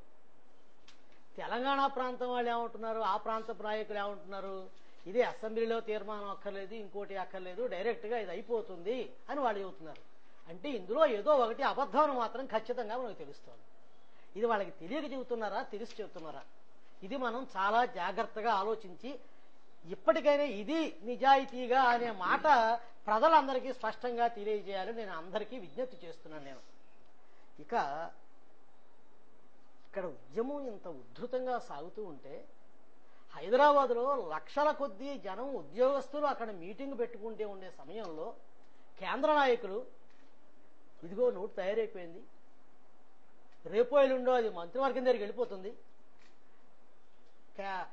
తెలంగాణ ప్రక్రియ చాలా వేగవంతంగా ముగిసిపోతుంది, తొందరగా అయిపోతుంది అని మన వాళ్ళని రెచ్చగొట్టే ప్రయత్నం చేసేటటువంటి ప్రయత్నాలు కేంద్ర పాలక వర్గము, కేంద్ర మంత్రులు కూడా కాస్త సంయమనం పాటించి ఎప్పుడు ఎలా మాట్లాడితే అది సబబో అది వాళ్ళు నిర్ణయం తీసుకోవాల్సిన అవసరం భారత ప్రజలుగా వాళ్ళ బాధ్యతగా నేను ఒకసారి వాళ్ళు విజ్ఞప్తి చేస్తున్నాను.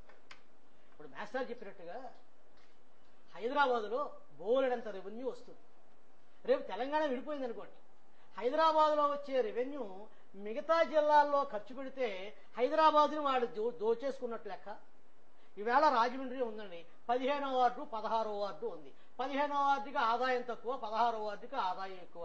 16వ వార్డులో అక్కడ పనులు ఏం లేవు, 15వ వార్డులో పనులు చేయవలసినవి ఉన్నాయి. ఈ సొమ్ము అక్కడ ఖర్చు పెడితే అయ్యో మా సొమ్ము ఎందుకు ఖర్చు పెట్టేస్తారో, మమ్మల్ని నువ్వు దోచేసుకుంటున్నావు కాబట్టి మా వార్డు మాకు విడగొట్టేసి మాకు స్వతంత్ర ప్రతిపత్తి ఇచ్చేవని అడిగితే తప్పేంటి? ఇలా ఆలోచించేటటువంటి మన తెలుగు వారికి ఒక విన్నపం అమరజీవి పొట్టి శ్రీరాములు గారికి మన అందరి తరఫున నేను చేస్తున్నాను. ఇది ఒక కవిగా చెప్పింది. అన్నా అమరజీవి మన్నించు మమ్మల్ని, అన్యోన్యం కీచులాడుకుంటున్న నీ అనుగు తమ్ముల్ని, అనుభవించమని నీవు అందించిన అమృత భాండాన్ని బద్దలు కొట్టుకుంటున్న తెలివిలేని తెలుగువారిని, అవసరానికి పనికిరాని అసందర్భ ఆవేశాలతో సందు చూసుకుని దూరే చచ్చు పెద్దమ్మల్ని, పచ్చని కాపురంలో చిచ్చులు రేపుకొని గుచ్చుకుంటూ కూర్చున్న పిచ్చి తుమ్మల్ని, వెలుగులు వెదజల్లలేక తెలుగు తేజం కోల్పోయి కునిపాట్లు పడుతూ కొడిగట్టిన దీపం సెమ్మెల్ని. ఈ చైతన్యవంతమైన ప్రజానీకాన్ని కాదు నా ఉద్దేశం. ఇక్కడ ఎవరు చైతన్యం లేకుండా ఉన్నారో వారు ఇదంతా జాతి భవిష్యత్తు పూడ్చిపెట్టి సమైక్యతకు సమాధి కట్టి గోతుల్లో కాపలా కాస్తున్న పాత గచ్చు దిమ్మల్ని. అన్నా అమరజీవి మన్నించు మమ్మల్ని, అన్యోన్యం కీచులాడుకుంటున్న నీ అనుగు తమ్ముల్ని, తిరుగుబాటు బావుటాలు జగమంతా నిండినై, శతసహస్ర కంఠమ్ములు ప్రతి చోట కలిసినై, అన్నా అమరజీవి మన్నించు మమ్మల్ని అని అమరజీవిని మన్నించమని ప్రార్థన చేస్తూ. థ్యాంక్ యూ వెరీ మచ్ అండి. ప్రతాప్ గారు దగ్గర విశ్లేషణ వచ్చే ముందు ఒకసారి కావూరి సాంబశివరావు గారు కేంద్ర మంత్రి హోదాలో ఉండి ఆ విభజన ప్రకటన అనంతరం అంటే దాదాపు 45-50 రోజుల తర్వాత తన సొంత నియోజకవర్గానికి ఈ రోజు వచ్చినప్పుడు సమైక్య శాఖ ఏ విధంగా తగిలింది, ఆయన ఏ విధంగా ప్రతిస్పందించాడన్న సౌండ్ బయట ఒకసారి చూద్దాం. రాష్ట్ర ప్రజల శ్రేయస్సు కాంక్షించి సుమారు 45-50 రోజుల నుంచి నేను నిజాయితీగా పనిచేస్తున్నాను. నేను నమ్ముతున్నాను, దాన్ని నేను సమర్థిస్తున్నాను. ఏనాడు కూడా ఒక్క మాట కూడా పొందుకోలేదు, ఒక్క మాట కూడా మార్పు రాలేదు, ఆలోచనలో మార్పు రాలేదు.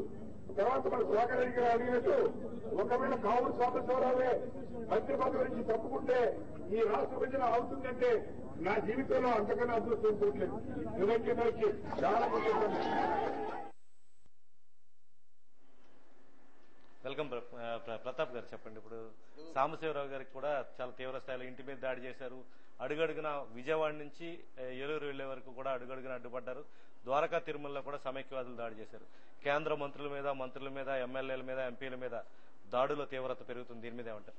ఇప్పుడు అందులో మనకు రాని ఒక పదం వాడాడు ఆయన, వెధవలు. నన్ను ఇలాగ అడ్డుకుంటున్న వాళ్ళు వేరే పార్టీకి చెందిన వెధవలు ఉన్నారు. నేను చెప్పేది వినని వెధవలు వెళ్ళిపోండి, నేను వెధవను కాదు అని తర్వాత ఇంకో పదాలు వాడాడు ఆయన. అంటే ఆ ఉక్రోషం ఒకే పైనకి వచ్చేస్తుంది. ఆ ఉక్రోషంలో ఏం మాట్లాడుతున్నారో ఏం చేస్తున్నారో ఇదే పద్ధతిని మనం ఎప్పటి నుంచి ముట్టుకుంటున్నాం, 48 రోజుల నుంచి సమ్మె చేస్తుంటే ఈ పదాలు అక్కడి నుంచి ఎందుకు చెప్పలేకపోయారు వాళ్ళు? మేము ఉన్నాం, మేము చేస్తున్నాం, మీకు మేము అండగా ఉన్నాం, మేమందరం ఇక్కడ కలిసికట్టుగా ఉంటున్నాం. ఢిల్లీలోంచి గల్లీలోంచి వస్తున్న ఈ పదాలు ఎందుకు వాడలేకపోతున్నారు వాళ్ళు అక్కడి నుంచి? ఇవాళ ఎవరి మటుకాళ్ళు ఇవాళ నిన్న హైదరాబాద్ లో మీటింగ్, ఢిల్లీలో మీటింగ్ వేసుకోకూడదా? హైదరాబాద్ నుంచి ఢిల్లీ నుంచి హైదరాబాద్ వచ్చి హైదరాబాద్ లో మీటింగ్ వేసుకుని మళ్ళీ ఢిల్లీ వెళ్తున్నారు. అంటే ఎవరు డబ్బులు తేలుతున్నారు, ఎవరి గురించి చేస్తున్నారు? ఇదే మీటింగ్ ఢిల్లీలో వేసుకుని వెంటనే ఆ రోజు ఇక్కడ 10 రోజు 15 రోజు వెంటనే అధిష్టానాన్ని కలిసి ఇదిగో మా రాజీనామాలు ఇస్తున్నాం, మీరు ఆపుతారా ఆపరా, మీరు ప్రక్రియ ఇక్కడ స్టార్ట్ చేయట్లేదు అంటున్నారు. అక్కడ తెలంగాణలో నాయకులందరూ ప్రక్రియ స్టార్ట్ చేశారని అనవసరమైన ప్రగల్భాలు పలుకుతున్నారని ఎందుకు అడగలేకపోయారు? మన అసమర్థత, నాయకుల అసమర్థత. కేంద్ర మంత్రి హోదాలో 50 రోజుల పాటు సుమారుగా ఆయన తన నియోజకవర్గానికి రావడానికి పట్టిందంటే ఆ ప్రభావం ఏ విధంగా ఉంది సీమాంధ్ర ప్రాంతంలో ఉద్యమం? సీమాంధ్ర ఆయన సొంత ఇంట్లోనే కుర్చీలు పగిలిపోయి ఉన్న పరిస్థితి. అంటే సీమాంధ్ర ఉద్యోగులు సీమాంధ్రలో జరుగుతున్న ఉద్యమ తీవ్రత తెలుస్తుంది. ఆయన సొంత ఇంట్లోనే ఎరగొట్టారు. అంటే అది తర్వాత విషయం. కానీ ఈ మంత్రులు కానీ ఈ నాయకులు కానీ ఈ పార్టీలు కానీ ఇవాళ ఇంత ఉద్యమం జరుగుతుంటే ఒక ప్రతిపక్ష నాయకులు వేరే నాయకుడి మీద సిబిఐ విచారణ చేయలేదు, సిబిఐ ఎలా చేయట్లేదు, అది ఇప్పుడు కావాల్సిన విషయమా? వీళ్ళు రాష్ట్రపతి దగ్గరికి వెళ్లి ఎంపీలు కానీ ఎవరైనా రాష్ట్రపతి దగ్గరికి వెళ్లి ఇంత ఉద్యమం జరుగుతుంటే ఆ ఒక్క నాయకుడి గురించి మీరు సరిగ్గా చేయట్లేదు, కేసులు వీగిపోతున్నాయి, బెయిలుకు కక్కుర్తి పడుతున్నారు, చేయాల్సిన పనులు వాళ్ళకి ఆ మాత్రం అర్థం లేదు. హైదరాబాద్ నుంచి మా ఎంపీలు అక్కడికి వెళ్ళడానికే కష్టం అనుకున్న మనుషులు ఇవాళ అక్కడికి వెళ్లి ప్రైమ్ మినిస్టర్ని కలిసి లేకపోతే సుప్రీంకోర్టు జడ్జీలను కలిసినప్పుడు చెప్పాల్సిన పనులు రాష్ట్రపతిని కలిసి చేయాల్సింది మన ఉద్యమం గురించి కాదా? ఒక నాయకుడికి బెయిల్ గురించి అడ్డుకుంటున్నారు, దాని ప్రక్రియ మారుస్తున్నారు, లాలో చేయారు. అంటే వీళ్ళు ఎక్కడికి వెళ్తున్నారు, మన ఎక్కడికి తీసుకెళ్తున్నారు? Okay, thank you. ఒక్క నిమిషం, మాస్టర్ చెప్పినట్టు పరిటాల నుంచి ఎన్ని వందల బళ్ళు మీద మణులు మాణిక్యాలు రత్నాలు వెళ్లే అన్నది చాలా అసలు ఎప్పుడో జరగాల్సిన పని.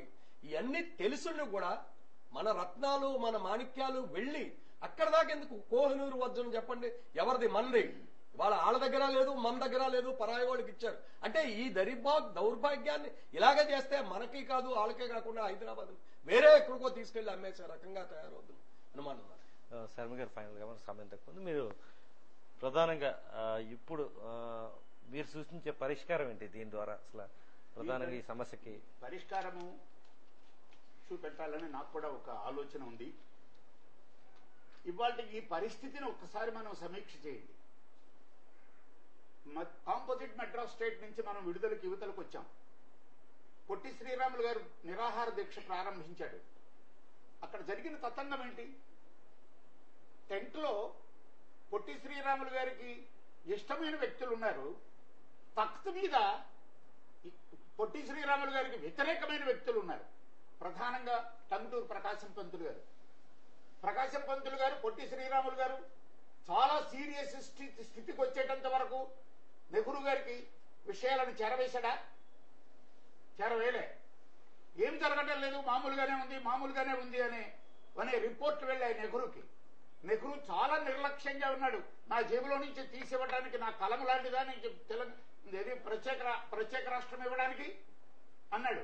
ఒక మాట ఆ రోజున ఆయన భోగరాజు పట్టాభి సీతారామయ్య గారు లేచి నిలవబడి, నేను నా ప్రజల తరఫున నేను ప్రత్యేక రాష్ట్రం కావాలని కోరుతున్నాను అంటే, ఎవరు నీ ప్రజలు అన్నాడు. తెలుగు ప్రజలు అన్నాడు. ఎక్కడుంది తెలుగు అన్నాడు. వెంటనే జేబులో నుంచి అణా కాసు తీశాడు. దాంట్లో 1 రూపీ కింద అణా అని రాసింది. ఈ భారతదేశంలో ఏ భాష రూపాయికాయ అణాకాయల మీద లేదు. నా తెలుగుంది. ఇదిగో నా తెలుగు ఇక్కడుంది. ప్రపంచవ్యాప్తంగా చలామణి అవుతూ ఉన్న భాష తెలుగులో మాత్రమే ఉండేది. అది నా తెలుగు. నా ప్రజల కోసం పోరాడుతున్నాడు అన్నాడు. చాలా సంతోషం. ఆ తర్వాత ఏం జరిగింది? ఆ ప్రత్యేక ఆంధ్ర రాష్ట్రం కర్నూలు కేంద్రంగా ఆవిర్భవించింది. ఆ తర్వాత ఎంత గమ్మత్తైన సంఘటనలు జరిగాయి తెలుసా? ప్రకాశం పంతులు గారు ముఖ్యమంత్రిగా. ఏ ప్రకాశం పంతులు గారైతే రాష్ట్రాన్ని విభజించక పూర్వం రాష్ట్ర విభజనకి వ్యతిరేకంగా ఉన్నాడో ఆయనే ముఖ్యమంత్రి అయ్యాడు. బెజవాడ గోపాల్ రెడ్డి గారు, పిడతల రంగారెడ్డి గారి మేడ మీద 74 మంది ఎమ్మెల్యేలను సమావేశపరిచి ఆయన వాళ్ళకు ప్రోధి చేస్తున్నాడు. ఏమని? నేను నిలవబడతా, ఓయ్ పిడతల నువ్వు ప్రపోజ్ చేయి, ఓయ్ పురుగుల నువ్వు దాన్ని సపోర్ట్ చేయి అని చెప్తుంటే ఎవడో చారవేశాడు ప్రకాశం పంతులు గారికి. ఆ రోజున ప్రకాశం పంతులు గారు, ఆయన మహానుభావుడు, తనకు ఉన్న యావదాస్తిని దేశానికి త్యాగం చేసిన మహావ్యక్తి, ఆయన మనం కాదనం. కానీ ఆ రోజున కళ్ళు కనపట్టలే, రెప్పలిలా పైకెత్తుకొని చూడాలి, క్షమించాలి, యూరిన్ పాస్ అవ్వటం తెలియటలే, దానికి వేరే బ్లాడర్ పెట్టుకున్నారు.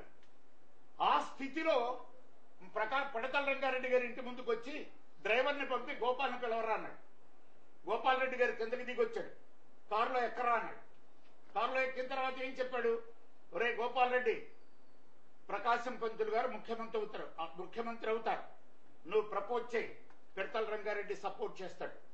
చూడండి ఎంత అద్భుతమైన పరిస్థితి అంటే, మామూలుగా లోపలికి వెళ్లి ఇంత గొడవ పెట్టిన 74 మంది దగ్గర బోలెడంత ఉపన్యాసం ఇచ్చిన గోపాల్ రెడ్డి గారు, గురువు గారు ముఖ్యమంత్రి అవుతారు, పిడతల రంగారెడ్డి గారు సపోర్ట్ చేస్తాడనగానే ఆయన లేచి గురువు గారు ముఖ్యమంత్రి అవుతారన్నారు. క్షణంలో గురువు గారు ముఖ్యమంత్రి అయ్యాడు. ఇవాళ ఉన్నాడా అలాంటి నాయకుడు? అప్పుడే రాజకీయం ఇలా ఉందన్నమాట. ఎలా ఉన్నా ఒక వ్యక్తి మాటకి కట్టుబడి ఉండే దృఢమైన వ్యవస్థ ఇవాళ ఉందా? మాస్టర్ అడిగారు, మీరు అడిగారు, వాళ్ళు ఆ విధమైన స్టేట్మెంట్స్ ఇవ్వటం ఏంటి అని. ఇవ్వాలి, చస్తాడు. లేకపోతే ఇవాళ తెలంగాణ అవుతున్నది అని చెప్పకపోతే వాళ్ళు తంతారు. తెలంగాణ గురించి మేము ఆలోచించట్లేదు అంటే వీళ్ళు తంతారు. అంటే ఇద్దరిని కలిపి, ఇప్పుడు మన ఇద్దరిని కలిపి ఆడుకోవటానికి రాజకీయం అంటే మనం అదే ఇప్పుడు ఆ విషయం సార్. పరిష్కారం టైం తక్కువ ఉందా మనకి? స్టేట్మెంట్ ఇచ్చేటప్పుడు 1955 అక్టోబర్ 9న రేడియోలో నెహ్రూ గారు ఒక సమావేశం ఒక మాట చెప్పాడు. ఒక నివేదికలో గాని లేదా ఆ నివేదిక తాలూకు సిఫారసులలో గాని ఉన్న మంచిని మొత్తం దేశం ప్రయోజనాలను దృష్టిలో పెట్టుకొని చూడాలి. ఒక శ్రీకృష్ణ కమిటీ ఇచ్చినా, ఆంటోనీ కమిటీ ఇచ్చినా అక్కడికి వచ్చే ప్రతిపత్తి ఏమీ లేదు. ఆ నివేదికను, అందులోని సిఫారసులను ప్రజల నుంచి గరిష్ట స్థాయిలో సమ్మతి, మద్దతు ఉందా లేదా అన్నది చూడాలి. ప్రధానమైనది ఏంటి? ఈ ప్రజలు విడగొట్టినప్పుడు సీమాంధ్ర ప్రజల యొక్క మద్దతు ఉందా లేదా అని ఆలోచించాలి అంటూ ఆయన ఏమన్నాడు? రాగద్వేషాలతో ఉద్రేకాలను రెచ్చగొట్టడం ద్వారా సంక్లిష్టమైన సమస్యలని పరిష్కరించుకోలేము. ఇవాళ దురదృష్టకరమైన పరిస్థితి. ఎందుకు ఇచ్చారో దీనికి పరిష్కారం లేదంటారా? పరిష్కారం ఇవాళ అమ్మ వైపు చూసి సమాధానం చెబితే పెళ్ళాని కోపం, పెళ్ళాన్ని సమర్థిస్తే అమ్మ కోపం, ముందు నుయ్యి వెనక కొయ్యి. ఎన్నండి విడవమంటే కప్ప కోపం, పాము కోపం, కరవమంటే కప్ప కోపం. ఎంత దురదృష్టకరమైన పరిస్థితిలో కేంద్ర ప్రభుత్వం పడింది. ఇవాళ హైదరాబాద్ వదులుకోవడానికి మనం రెడీయా? మనం ప్రాణాలు త్యాగం చేస్తాం. అందుకు నాకు తోచిన ఒక పరిష్కార మార్గం ఏంటంటే సెకండ్ పిఆర్సీ వేయటం, ఇట్లాంటివన్నీ లాంగ్ టర్మ్ ఇవి కావు. నాకు తోచిన నా చిన్న బుద్ధికి తోచిన ఒక సమస్య పరిష్కారం చెప్తా. హైదరాబాదు 10 సంవత్సరాలు కాంపోజిట్ క్యాపిటల్ గా ఉండవచ్చు అని కేంద్రం అంది, ఉమ్మడి రాజధానిగా ఉండవచ్చు అన్నది. కేసీఆర్ అన్నాడు 12 ఏళ్లు ఉంచుకోండి పర్వాలేదు అన్నాడు. వీడబ్బ సొత్తు అయిపోయినట్టు. రాజశేఖర్ రెడ్డి అసెంబ్లీలోనే ప్రశ్నలు వేశాడు. ఆయన ఈయన సొత్తు కాదు, ఈయన అనుమతులు మనకు అక్కర్లే, సరే 12 ఏళ్లు ఉంచుకోమన్నాడు. నేనంటున్నా కాంపోజిట్ క్యాపిటల్ గా హైదరాబాదు 20 సంవత్సరాలు ఉండాలి. ఎలా ఉండాలంటే ఇవాళ ఉన్న స్టేటస్ కోనే ఉండాలి, కాంపోజిట్ క్యాపిటల్ కాదు. 20 సంవత్సరాల పాటు ఆంధ్ర రాష్ట్రం విడిపోవటానికి వీల్లేదు. కానీ 2013 జూలై 30వ తేదీన రాష్ట్ర విభజన అనే ఒక ప్రకటన జరిగింది కనుక 2023 జూలై 30వ తేదీన తప్పనిసరిగా 2033 జూలై 30వ తేదీన రాష్ట్రం తప్పనిసరిగా విడిపోవాలి. అప్పటి వరకు స్టేటస్ కో అప్పటి వరకు మనది ఆంధ్రప్రదేశే. ఈలోపు రాజధాని ఎక్కడ? మాకు వదిలితే మేము కొట్టుకు తెస్తాం, మేము దాన్ని నిర్ణయించలేం. గుంటూరు అంటాడు ఒకడు, రాజమండ్రి అంటాడు ఒకడు. కాదు, ఇవాళ వేసిన ఈ అంటోనీ కమిటీ లాంటిదే. క్యాపిటల్ నిర్ణయానికి ఒక కమిటీ వేయండి, జల వివాదాలకు కమిటీ వేయండి. 2033 జూలై 30వ తేదీన, లేదా వాళ్ళు జెండా ఎగరేసుకొని స్వాతంత్ర దినం అంటున్నారుగా, సెప్టెంబర్ 17వ తేదీ. అసలు సెప్టెంబర్ 17 తప్పు. ఎందుకని? తెలంగాణ అది సెప్టెంబర్ 17 పోలీస్ యాక్షన్ వల్ల నైజాం నవాబు జెండా ఎత్తిన రోజు. కానీ అసలు స్వాతంత్రం వచ్చింది వాళ్ళకి అక్టోబర్ 21, 1951. కంక్లూడ్ చేయండి. కాబట్టి పోనీ ఇందులో ఏదో ఒక తేదీని వాళ్ళు ప్రధానంగా పెట్టుకొని, అంటే 2033 అక్టోబర్ 21వ తేదీన 2 రాష్ట్రాలు విడిపోతాయి, కాన్స్టిట్యూషనల్ గా విడిపోతాయి, కాన్స్టిట్యూషనల్ అష్యూరెన్స్ తో విడిపోతాయి. అప్పటిలోపు సమస్యారహితమైన 2 ప్రాంతాలను ఏర్పరచండి. ఎన్ని కమిటీలు వేసుకోవాలో, ఎన్ని సమస్యలను తీర్చుకోవాలో అన్ని కమిటీలు వేయండి. సమస్య పరిష్కారాలను తీర్చండి. అదే రోజు 2033 21వ తేదీన ఇక్కడ ముఖ్యమంత్రి ఇక్కడ ప్రమాణం చేస్తాడు, అక్కడ ముఖ్యమంత్రి అక్కడ ప్రమాణం చేస్తాడు. ఆ విధమైన చట్టబద్ధమైన నిర్మాణాన్ని, అంటే కాన్స్టిట్యూషన్ ఎన్నిసార్లు అమెండ్ చేయలేదండి కాన్స్టిట్యూషన్ ని. చట్టబద్ధత కల్పించండి. అసలు మనది లిఖిత రాజ్యాంగం 173 సార్లు సవరించారు. బ్రిటన్ వాళ్ళది అలిఖిత రాజ్యాంగం. 350 సంవత్సరాల చరిత్రలో 3 సార్లు వాళ్ళు అమెండ్ చేసుకున్నారు. కాబట్టి చట్టబద్ధత తెండి, చట్టబద్ధతతో 2033 జూలై 30వ తేదీన 2 రాష్ట్రాలు విడిపోతాయి, కాన్స్టిట్యూషనల్ గా విడిపోతాయి. అంతవరకు మన మైండ్లో హైదరాబాద్కు దీటైన నగరాన్ని మాకు తయారు చేసి ఇవ్వండి. కేంద్రం కొన్ని లక్షలు ఇస్తానంటున్నది, హైదరాబాద్ మన బడ్జెట్ నుంచి కొన్ని లక్షలు ఇస్తానంటున్నది. ఇవ్వండి, మాకు ఏదో ఒక క్యాపిటల్ డిసైడ్ చేయండి, దాన్ని పెంచండి, పెంచి తర్వాత విడిపోండి. ఫైనల్ గా మహీధర్ శాస్త్రి గారు మీరు చెప్పేది ఏంటి? ఈ కవులు, నటులు, నాటకాలు తమకు మనవి చేసినట్టుగా ఫైనల్ గా మీరు చెప్పేసి, తెలంగాణ కవులు కాళోజీ నారాయణరావు గారు, రామేశ్వరరావులు, ముఖ్యంగా నారాయణరావు గారు నా గొడవ పేరిట 12 పుస్తకాలు రాశారాయన. పరాభవనామ సంవత్సరంలో గ్రీష్మం వర్షం, గ్రీష్మం శిశిరం, గ్రీష్మం హేమంతం, ఇలా ఆయన అంటాడు. ఇందాక మనం ఇందులో విన్నటువంటిదే, అన్య భాషలు నేర్చి ఆంధ్రంబు రాదంచు సకిలించు ఆంధ్రుడా చావవేమిరా అంత ఆక్రోశంగా అడిగాడు. తెలుగు భాష మీద ఎంత ప్రేమ ఉంటే ఆ మాట గుండెల్లోంచి వస్తుంది ఆయనకి. రెండోది దాశరథి కృష్ణమాచార్య, తరతరాల బూజు నైజాము నవాబు, బండెనక బండి కట్టి 16 బండ్లు కట్టి ఏ బండిలో పోతావురా నైజాము సర్కరోడా అని ఎలుగెత్తి చాటాడు.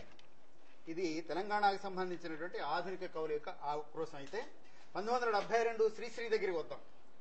ఈనాటికి మనం అన్వయించుకో తగ్గినటువంటిది, స్ఫూర్తిదాయకమైనటువంటిది, వెంట్రుకలు నిలబెట్టేటువంటి కవిత శ్రీశ్రీది. శీర్షిక కలతలే తరగలై లేస్తుంటే, కలతలే తరగలై లేస్తూ ఉంటే, కక్షలే గాలులై వీస్తూ ఉంటే, కలుష జీమూతాలు మూస్తూ ఉంటే, కుట్రలే కుక్కలై పూస్తూ ఉంటే, తెలుగునాడను పెద్ద చౌరాస్తాను ఆవహించిన పిచ్చి చేదస్తాలు అవగాడించే భ్రమలు ఛేదిస్తా, మలుపులన్నీ దిద్ది తీర్స్తా. ఎవడురా గొప్ప మొనగాళ్ళు, ఎవడురా ఆ గొప్ప మొనగాళ్ళు, మతిలేని తలక్రిందు గిజిగాళ్ళు, నాయకులమనుకునే మగవాళ్ళు, ఐకమత్యం చేర్చగలిగేవాళ్ళు. తెలుగు తల్లిని పంచుకుంటారా, తెలుగు తల్లిని పంచుకుంటారా? ఎవడురా గొప్పవాళ్ళు? తెలుగు నెత్తురుని నంచుకుంటారా? తెలుగు గొంతుకు చించుకుంటారా? తెలుగు తాడే తెంచుకుంటారా? అంత సమరభీతిని ముట్టించి, అభివృద్ధి పెడదారి పట్టించి, లేనిపోని పుకార్లు పుట్టించి, సత్యానికి సమాధి కట్టించి, ఎవడురా విరగబడుతున్న వాళ్ళు?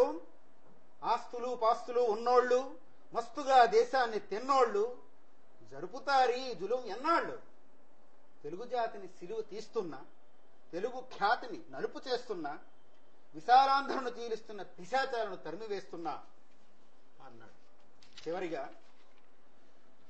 మన పిఠాపురం కవి ఆవంశ సోమసుందర్ 92 ఏళ్ల ముద్దుసలి భీష్మాచార్యుడైన ఆయన వజ్రాయుధం రాస్తే దాన్ని సజీవులై ఉన్నారు సజీవులై ఉన్నారు వజ్రాయుధం అనే కావ్యం రాస్తే నైజాం నవాబు దాన్ని నిషేధించాడు.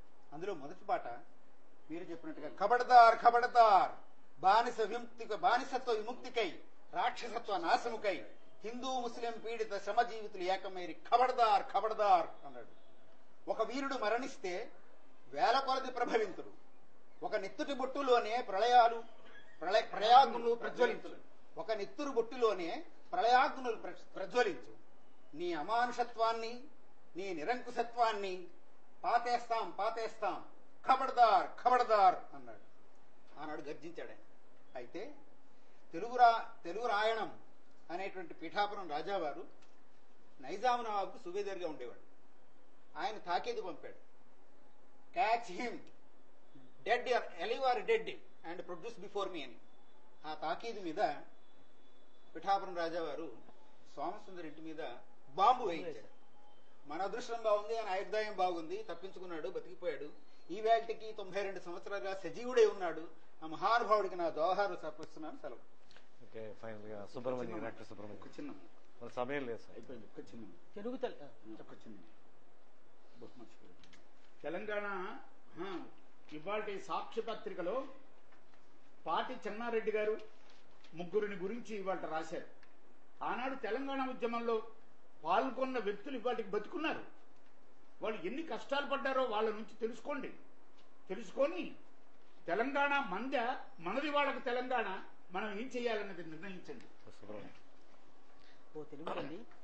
కనిపింపదే నేడు కాకతీయ ప్రాజ్య సామ్రాజ్య జాతీయ జయ పతాక, వినిపింపదే నేడు విద్యానగర రాజసభలోని విజయ దుందుభుల మ్రోత, చెలగదే నేడు బొబ్బిలి కోట బురుజుపై తాండ్ర పాపయ తళలబాకు, నిప్పచ్చరంబయనే నేడు వీర పల్నాటి యోధుల సింహనాద లక్ష్మి, చెక్కు చెదరని ఏనాడు మొకవోని ఆంధ్ర పౌరుషమిప్పుడధ్వాన్నమయ్యే, మరల ఒక మాటు వెనుకకు మరలి చూచి దిద్దుకోవమ్మా బిడ్డల తెలుగు తల్లి.